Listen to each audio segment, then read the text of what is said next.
My name is Scott Neigh, and this is Talking Radical Radio.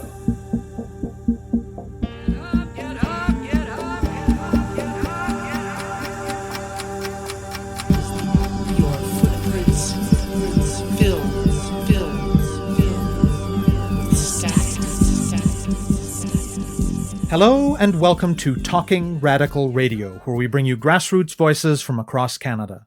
We give you the chance to hear many different people who are facing many different struggles, talk about what they're doing, how they're doing it, and why they're doing it, in the belief that such listening is a crucial step in strengthening all of our efforts to change the world. On this week's show, I'll be speaking with Dave Bleakney. Every year since 1995, more or less, there's been an annual United Nations Climate Change Conference referred to officially as the Conference of the Parties, or COP. The goal of these intergovernmental meetings is to negotiate global approaches to responding to climate change and to assess progress in doing so. It is these conferences that resulted in the Kyoto Protocol, which was adopted in 1997 and came into force in 2005, as well as the Paris Agreement, adopted in 2015. Civil society organizations also gather each year at these conferences to observe the official proceedings and to participate in their own events. COP25 took place in Madrid in December 2019. The goal of the meeting was to reach a new global agreement, ostensibly to implement the Paris Agreement's commitment to limit warming to an average of 1.5 degrees Celsius above pre-industrial levels. However, despite increasingly stark warnings from scientists and the upsurge in grassroots mobilizing on this issue in the last couple of years, the negotiations were a complete failure. Not only was an agreement not reached, but the substance of the negotiations, particularly on the part of the world's most powerful countries, were broadly condemned by civil society organizations as completely inadequate to the crisis the world faces.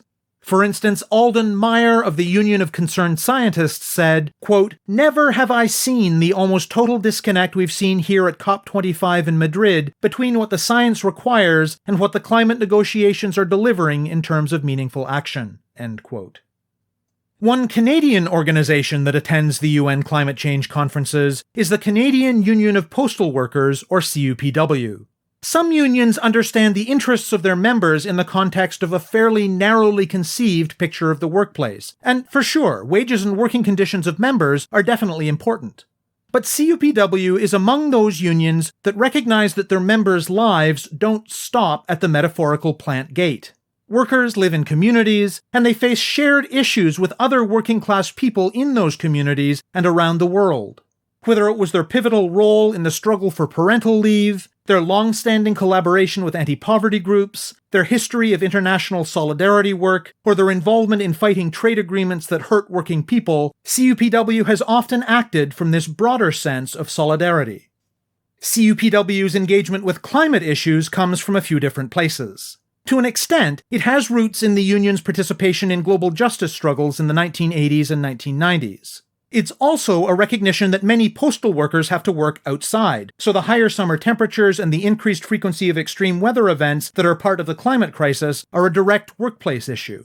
And partly, it's an act of taking seriously the slogan "system change, not climate change," and the approach that goes under the banner of climate justice, both of which in part imply that what we need is not a simple technical fix, but a far-reaching transformation, and that all of us must do our part to reach it.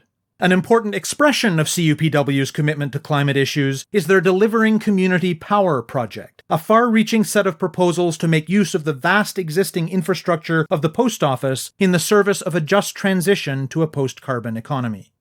Dave Bleakney first became a postal worker in 1987, and he is the second national vice president of CUPW. He attended the COP25 conference in Madrid. Though a CUPW media release in the wake of the conference described the talks as a, quote, dismal failure, and spoke scathingly of the, quote, criminal organizations masquerading as democratic governments that have aligned themselves with industry and capital, end quote, Bleakney also sees reasons for hope. UN meetings are usually very staid and reserved affairs, but he saw an unprecedented willingness, even among professional participants, to speak out about our current crisis and to name the system as the problem. And there was a level of disruptive and confrontational mobilizing from grassroots attendees beyond what previous UN climate conferences have seen, a sign of the growing and increasingly combative global climate movement. I spoke with Bleakney about CUPW, about COP25, and about the urgent need for climate action. My name is Dave Bleakney. I'm the second National Vice President for the Canadian Union of Postal Workers. We're a union representing around 55,000 workers from coast to coast, mainly in postal or postal-related sectors. We take a serious interest in climate change, given that we work for an employer who uses an immense amount of transportation and CO2 to move the mail around, has the largest vehicle fleet in the country and largest building stock. To drive a change to address the climate emergency that we're facing requires all parts of society to initiate major and profound changes and to direct us to a post-carbon economy. And to that end, we attend the United Nations Climate Change Conference in Madrid. Really, in a nutshell, bullies have always bothered me. Ever since I was a kid in school, it's always given me a kind of visceral reaction of real unfairness that has to be addressed. And I think, working through the labor movement was a natural progression. So I started in the post office in 1987, and the employer was really the best organizer, and I became involved from the union through just general workplace harassment and the mistreatment of others and myself. And as I more discovered some of the social policies of the Canadian Union Postal Workers and some of its historical past, that had quite an impact on me. And I would say also probably the biggest impact for me personally was growing up on unceded Mi'kmaq territory and not learning anything about the original inhabitants. So growing up in a village in New Brunswick with almost complete and total erasure of Indigenous culture and history in the area that I grew up with puzzled me. And I think things just flowed from there. Becoming acquainted with Arthur Manuel became a good friend of mine who taught me a great deal about relationships with the land and sustainability. And Arthur Manuel was a prominent Indigenous leader and activist from the Secwepemc Nation.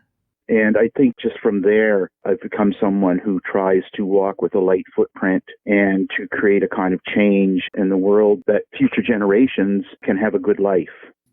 Years ago, there was a historical compromise, spoken or unspoken, where labor decided to not necessarily fight for communities and not fight as a social class, but to fight for the workers that they represented in specific workplaces. So we got into this, I think, unfortunate situation over time of we care about our workers, not necessarily the people that are unemployed out front or the people down the street or how unemployment and injustice affects an entire community. And we leave all that out to just focus on the workers that we represent. And what struck me about CUPW, and going back many years, and I know the younger generations may forget this, but parental leave wasn't always something that Canadians could take for granted. And the postal workers really stood up in a national way to fight for parental leave. Well, at that time it was maternal leave, which has now been, of course, expanded into parental leave and affects most of society. So I think that's a perfect example where a union can take a struggle that resonates with communities that actually benefits those communities. And to me, that's an important kind of trade unionism that needs to come back, that needs to really be elevated. What we're talking about is the right to dignity, the right to sustainable living, shelter, the kind of things that benefit a society. That's the kind of trade unionism that resonates with me. It's not just about me getting a wage increase. And of course, we all need to keep up with inflation and reap the benefits of the work that we provide. So those are, I think, a number of things that I think set CUPW on a trajectory that looks at social causes as also very crucial to what we experience inside the workplace.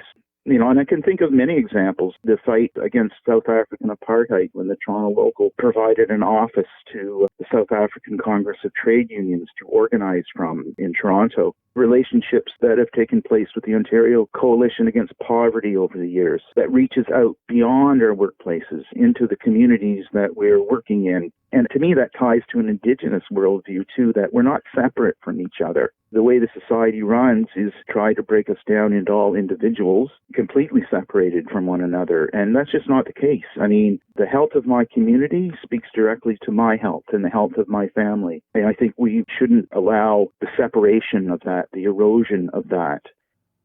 What has CUPW's trajectory of involvement with climate issues been like? I was involved with a group called People's Global Action back in the 1990s that was looking at, confronting big trade structures like the World Trade Organization, which are effectively a kind of Bill of Rights for corporations and for corporate power. And through that network, had a lot of relations with Southern-led Indigenous movements from different places. And this had a profound, certainly, impact on me, and I think in my union, and bringing these things more to light within the union. And certainly the work of Donnell Lafleur, who was an officer in CUPW, who took a really active interest in the environment and specifically climate. And we realized that for postal workers, for example, we're required to deliver through rain, snow, sleet, and hail. And it's just sort of accepted that when everybody else has gone home, that we're still out there working through these brutal conditions. But it's no longer snow, rain, sleet, and hail. It's now hurricane, tornado, flood, fire. These are becoming normalized. And in fact, a couple of years ago, when we saw the enormous fires in British Columbia, the province issued a directive that people working outside should wear masks. So this is our world now, where to work outside, one may be asked to wear a mask.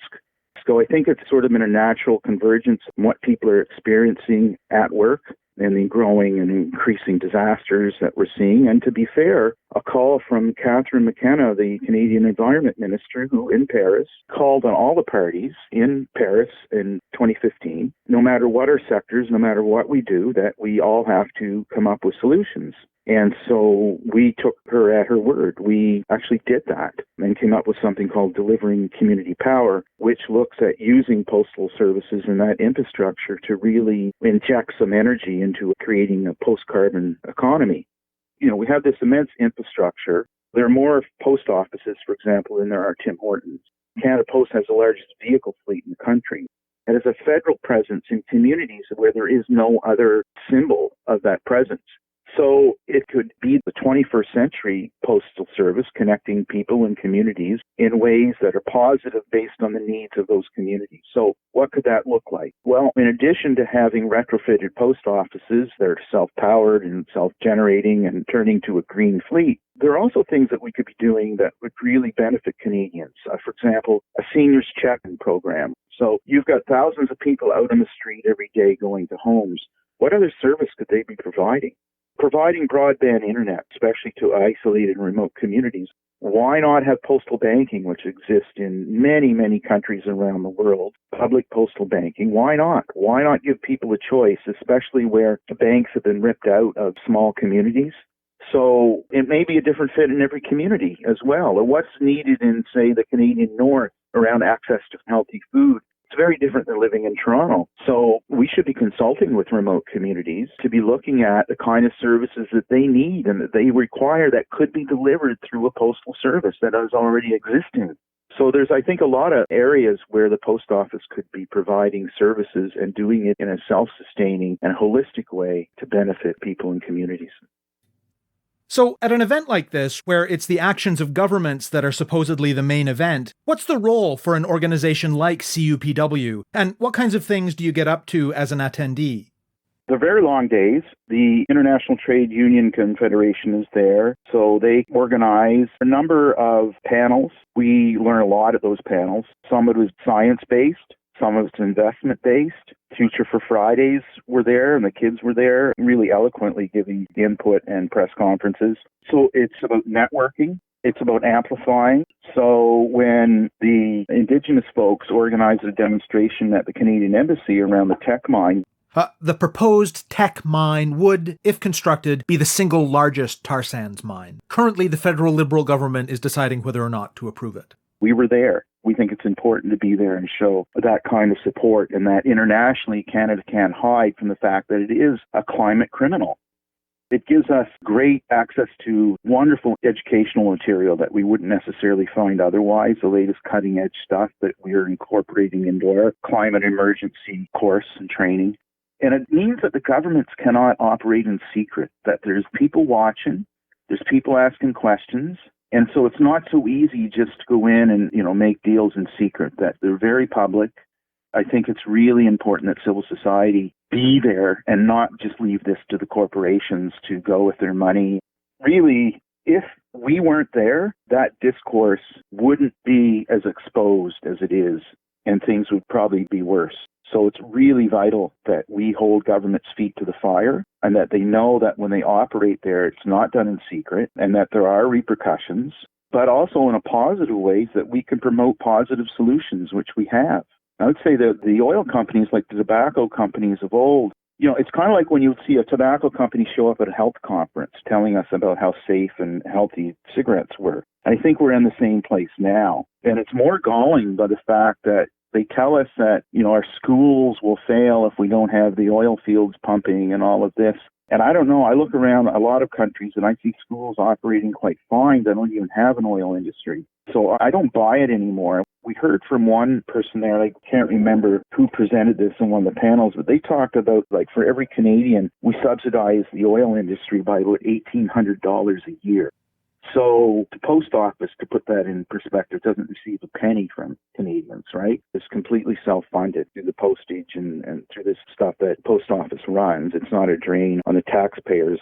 So here we are subsidizing huge corporations that come in and destroy the land, and then they don't repair that. Once they're done, they just leave and leave all this mess behind for the people living there to have to deal with it in their drinking water or their disturbed environment. So we can't afford this anymore. We can't afford corporations who are interested in short-term profit margins in stock market to run our world, because it's unsustainable. It's a no-brainer, and we're so close to the tipping point, if we aren't already, that this is potentially the largest mass genocide in history, right?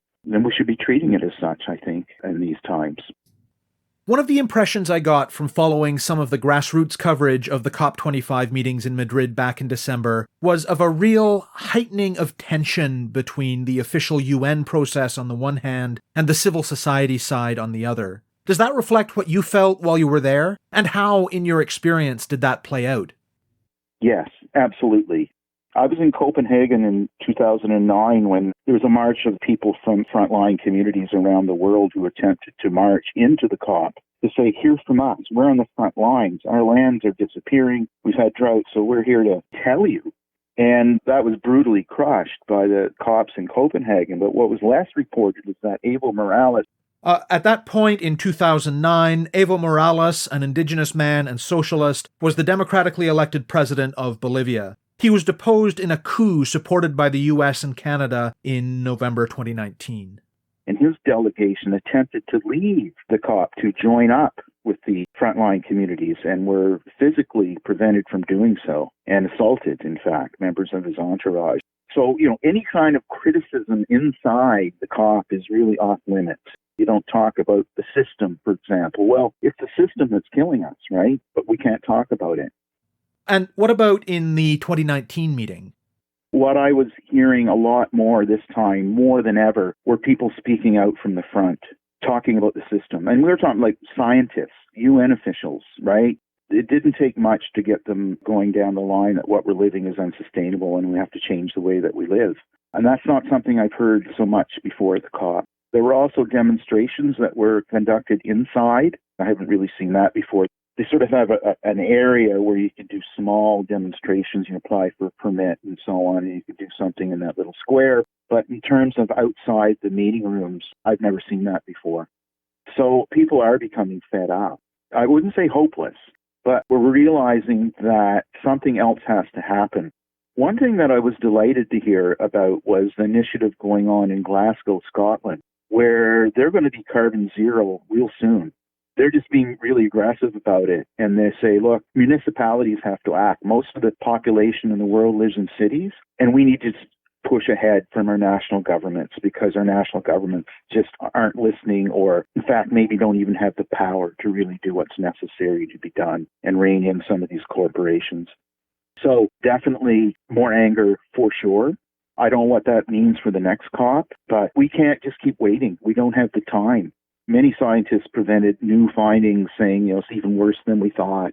The amount of methane now, for example, is being released into the atmosphere. All these things are just, it's creating a great deal of tension and a great deal of anger. And hopefully there will be some catalyst to really demand from our governments, because there's another piece to this that I think that we don't talk about. And that's just the nature of our production in itself. So we live in these loop cycles of constant growth. So somehow everything is going to grow forever and everything is measured through GDP. And I don't know, like GDP, I don't really feel deals with my reality very much. Like I don't measure my success on how well the GDP did last year. There are other measures of success in a society, in a community, in a family, in a village that matter. And perhaps some of those values should be brought back to the fore as being the kind of indicators that would indicate a healthy and vibrant society. Not one that's based on tremendous growth, which can actually still grow while human beings and animals are thrown to the wayside and destroyed, and somehow the economies can still grow. That's perverse. And maybe, when the first explorers arrived here in Canadian shores and found this candy store of minerals and gold and oil and so on, that can last for a while. But eventually you exhaust your load and you have to go elsewhere and you have to dig elsewhere and, build more houses, build more cars, have more air travel. And maybe we just need to figure out a different way of living and start having that conversation. And that's the conversation I think Indigenous people have. And that's the one I want to be part of, because to me that speaks to sustainability. It speaks to what I do today matters for somebody not even born yet, and that I have some responsibility in that and some joy, in fact, on carrying one's life in that way, that we're all connected and we're watching each other's backs down the road. And for those generations not born yet, we do not have the right to do what we're doing to this planet. We just don't have it. And I'm hoping that there will be more protest and more disruption, but I also think we need to get more targeted of how we do disruption. We need to get better at shifting the terrain, as Sun Tzu said thousands of years, on which we're playing on. So the big news coming out of COP25 in Madrid was that it was a failure. There was no agreement, and a lot of what was being negotiated was criticized quite seriously by a wide range of climate advocates. Given that, and given the urgency of the situation, where, in the official process, in the more grassroots side of things, wherever, do you find hope at this juncture? There is a gender action plan that got adopted, which I think is significant and substantial. So I can't say it's all a write-off, but I find hope in that a growing number of people are feeling comfortable speaking out in class. Never before have I heard the amount of criticism from the head tables about what we're living and what we're doing. So that sort of veneer of we don't talk about the elephant in the room, I think is coming off. And I'm hopeful in that, because it is frustrating to go to these things and see the level of respectability, let's say, and that's important, of course, because we're a diverse world. But when it comes to the beast, the nature of the system, that is being questioned openly for the first time in my experience at the COP. And to me, that's exciting. It's exciting to me, the youth. There was a bit of, I think, a fetish about Greta being there and, and the buzz and the ripples that would flow through the place when she would go by and the photo ops that people were looking for. But what I found really significant was going to the press conferences organized by Future for Friday. So these were children from all over the world, from every continent. They weren't Greta, and they were unbelievably articulate. Some of the best stuff I heard was from those 14, 15-year-old kids. They were far beyond the years, and I think they're figuring out, this is my world. And so I think we will see a rising tide of youth that will grow. Having said that, we know that the oil lobby is, I think, really focused on education. This was another area that was on the agenda to discuss climate change education in schools, climate emergency in the schools. Well, you can bet the oil companies are going to be jumping onto that to figure out how they can insert Suncor into classrooms and talk about quote-unquote clean oil. So all to say that there is, I think, an increased awareness of we don't have the time anymore to mess around. What we do, I think, over the next 3 or 4 years is going to be absolutely key in terms of the future for the planet. Thinking of the Canadian context specifically, what do you think grassroots people here need to be doing right now to respond to the climate crisis? There's a few things that we can do. One is look to traditional First Nations for leadership. And that can mean inviting them into our schools, inviting people to our meetings, not one of these sort of paternal colonial ways we have a habit of doing, saying, oh, yes, we really appreciate you being here, but more like, no, we really appreciate learning from you. That connection is huge. Municipally, I think we can really move things faster at the municipal level. That would be to start creating systems locally where they don't exist, to start advocating around climate, to start putting climate resolutions in front of city councils, and really to push at that in that place. Decarbonizing as much as possible. I mean, they make it hard for us here. Canada is not seen as one of the great nations from what I can see when it comes to the future of the planet. We have an inflated sense of self here. from what I was gathering overseas was India, China, Russia, Canada, Australia, and the United States were considered big obstacles. So we need to turn that around in our schools by getting folks into those schools, by pushing for new curriculum. Yeah, and I think it's a combination of those things and getting engaged. And so I think this is a really hopeful time to change not only around getting off of carbon, but also just changing how we produce and relate to each other and how we live. So what I would say is get involved, connect with the youth, connect with Indigenous folks, and drive things at the municipal level and hold the feet to the fire of the politicians. And we've got to be there to present the facts and get out there in front of the oil companies and the big media conglomerates who are always going to try to, sort of sanitize this or play it down. And what is CUPW going to be doing around climate in 2020? We're going to continue to push for delivering community power. The CEO of Canada Post has met with us. He reached out to us and said he likes it and he wants to work with us on a post-carbon economy. Now, we'll see what the results are, but we can say that in recent months, they've hired a significant number of environmental policy and environmental science folks at the Post. And we've had a number of inter-union meetings with Canada Post and the other unions in terms of making specific proposals about getting us moving. And we're seeing some openness. So we've got some practical things on the ground, I think, that we can really now be pushing in the next couple of years. Once we have a contract, things will become much easier with their membership because, they've been without a contract now for a couple of years, which is just atrocious.